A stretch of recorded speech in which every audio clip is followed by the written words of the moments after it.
दारिंगबाड़ी पंचायत समिति कार्यालय रे अनुष्ठित एक बैठक में कंधमाल सांसद डॉक्टर अच्युत सामंत जोगदेई शिक्षा स्वास्थ्य रोजगार और पर्यटन क्षेत्र में दारिंगबाड़ी अंचलर किपरि अधिक विकास हो पारिबो से नहीं मुख्यमंत्री को अवगत कराइबा पई प्रकाश करथिले।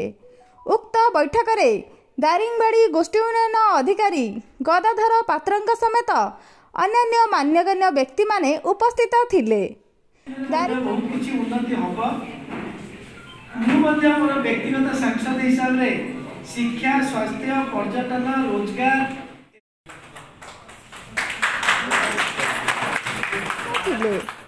दारिंगबाड़ी पंचायत समिति कार्यालय रे पहुंचीबा परे सांसद अच्युत सामंत को प्रशासन तरफ स्वागत संबर्धना दिया जाइथिला।